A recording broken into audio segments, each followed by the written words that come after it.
Oi, meu nome é Maria Eduarda. Oi, gente, meu nome é Maria. Fala, rapaz. Meu nome é Bernardo Martins. Oi, gente, meu nome é Manuela. Oi, gente, meu nome é Ana. Vamos falar sobre os gladiadores. Os gladiadores eram lutadores da Roma Antiga e os seus primeiros registros existentes na Roma foi em 286 a.C. E os escravos eram forçados a lutar por suas vidas e, devido aos combates, eles usavam certas espadas, cujo nome das espadas seria um gládio. Normalmente, a manifestação popular, ela era expressa apontando a mão fechada com o polegar para baixo, quando indicava que todos desejavam a morte do derrotado. Mas nem sempre essa morte ela era desejada, enquanto não era, o indicador ele era apontado para cima, que indicava que o derrotado ele poderia ficar vivo. O Coliseu, uma das 7 maravilhas do mundo, era utilizado como uma arena para os gladiadores lutarem entre si ou contra animais ferozes para entreter o público romano. Eles tinham treinamentos em escolas especializadas, tinham um tratamento especial no intervalo de suas lutas, de suas batalhas, e não lutavam mais do que 3 vezes ao ano. Então, ser um gladiador era bem melhor do que ser um escravo, e ainda tinha o privilégio de ter reconhecimento do público. Para que não ocorresse desvantagem entre as lutas, eles eram separados em categorias. São elas murmilos, retiários, secultores e de macharia. Fazia muito sucesso em Roma, gerando um entretenimento absurdo. E a luta só acabava quando morria, a espada caía ou a pessoa não conseguia lutar mais. O responsável por presidir a luta e ele que determinava se iria morrer ou não. E o público tinha uma influência absurda nisso, como é retratado no filme Ben-Hur. De modo ficcional, o filme Ben-Hur, de 1959, ganhador de 11 Oscars, retrata a história de um príncipe romano que promoveu uma revolta com a colaboração de outros gladiadores e lutou contra Roma, e por muito pouco não obteve a vitória, sendo assim, ficou um grande marco na história. Judas Ben-Hur foi um nobre judeu que viveu em Jerusalém, na mesma época de Cristo, e vivia numa casa bem elegante, por sinal. Messala foi um jovem romano que a família adotou, e assim ele torna-se irmão de Judá. Após um tempo, ele segue a carreira de soldado e luta em alguns postos bem distante do Império. E quando ele volta, depois de ter lutado um certo período, ele volta e se reúne com toda a sua família. Completamente transformado, ele envia ajuda para a prisão, afirmando que ele era sim um traidor, e depois ele foi condenado a uma vida infernal de escravo durante 5 anos. Depois desse tempo, ele sobreviveu e descobriu que ele foi enganado pelo seu irmão. Um sentimento horrível para ele, Ben-Hur, o que ele mais sentia era ódio.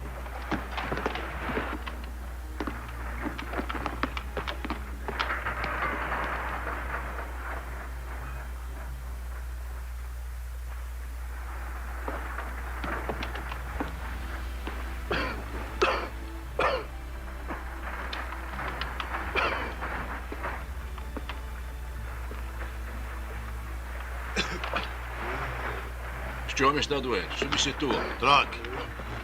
Sim, senhor.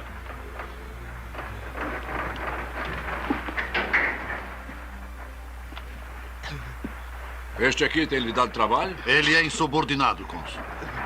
Isso vai parar.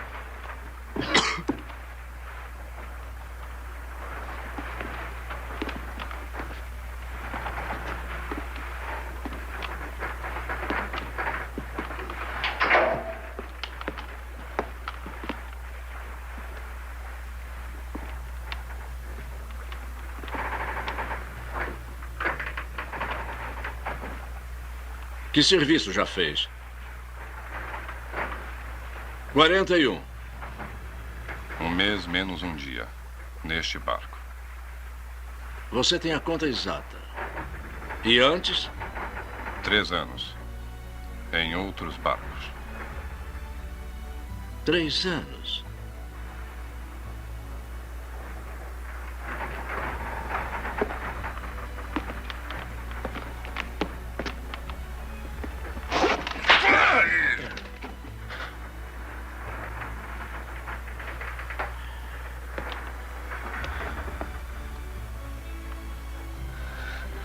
Você tem espírito para reagir, mas o bom senso de controlar isso. Seus olhos estão cheios de ódio. 41. Isso é bom. O ódio conserva o homem vivo. Dá-lhe forças. E agora escutem, vocês todos. Vocês são todos condenados. Mantemos vocês vivos para servirem este barco. Assim, remem bem e vivam.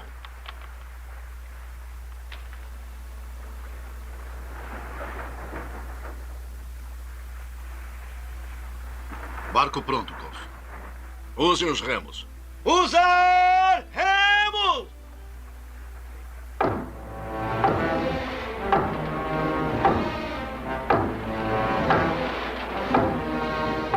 O filme de Judah Ben-Hur não é um filme sobre Jesus Cristo, mesmo fazendo algumas alusões, mas sim sobre o tempo de Jesus Cristo. Essa cena que acabamos de apresentar é, sem dúvidas, uma das mais marcantes do filme, que é logo após o protagonista ser tomado como escravo.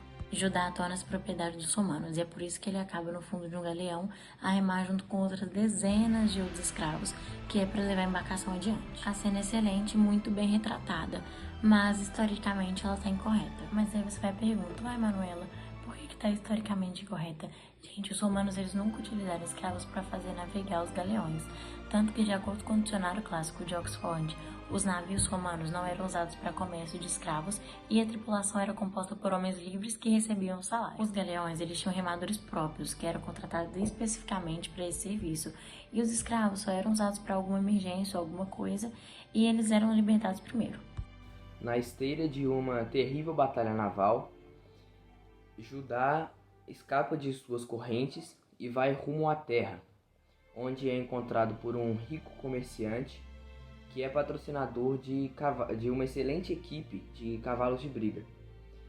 E com o passar do tempo que Judá foi treinando, o sheik o colocou para batalhar com seu irmão na arena, em uma corrida de bigas. E bigas, para quem não sabe, eram carroças com 2 rodas movidos a 2 cavalos. Com essa luta entre os irmãos promovida pelo sheik, é claramente perceptível a diferença que o romano tinha de ver com o império e o judeu que tinha interesse com o povo.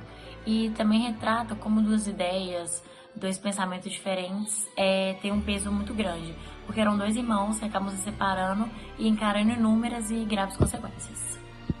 Com muito ódio e rancor, Judá ganha a luta contra seu irmão e o deixa com uma lesão horrível.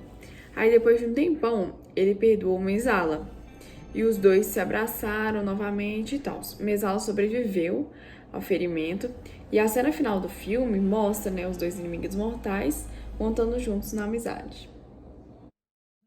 Em apenas 5 meses, entre outubro de 1973 e março de 1974, o preço do petróleo subiu em 400%, causando reflexos nos Estados Unidos e Europa, e causando diversos problemas econômicos por todo o mundo.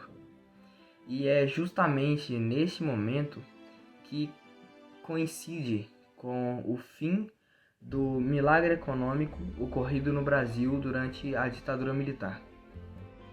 A crise do petróleo foi o que barrou os altos índices de crescimento do Brasil, que foram fundamentais para a população ela começar a se rebelar, a lutar contra o regime militar no país, fazendo as críticas aumentarem e os abusos que o governo encobria ao longo dos anos com a máscara do crescimento nacional, elas começaram a aparecer.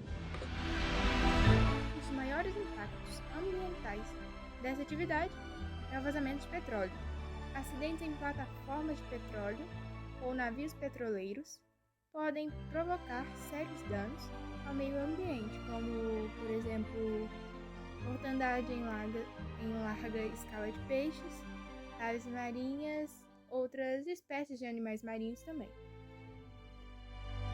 Resistência é a ação ou efeito de resistir, não ceder, nem sucumbir. A escolha foi sua e não há mais nada a ser dito. A rebelião no ar. A nossa existência tem um propósito. Há muitos caminhos que levam a Deus. Espero que o seu não seja muito difícil.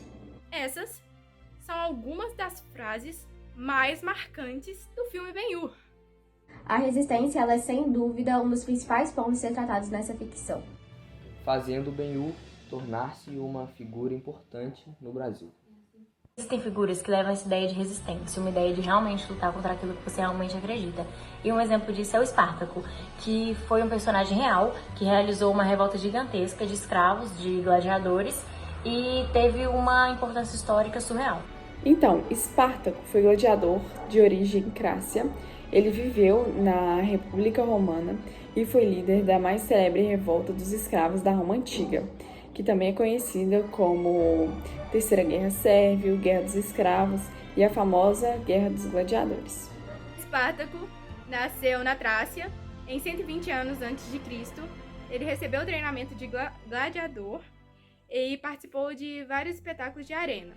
Ele tornou na história uma referência ao movimento contra a escravidão em Roma Antiga. E Espartaco morreu aos 50 anos de idade na região da Itália Meridional em 70 a.C.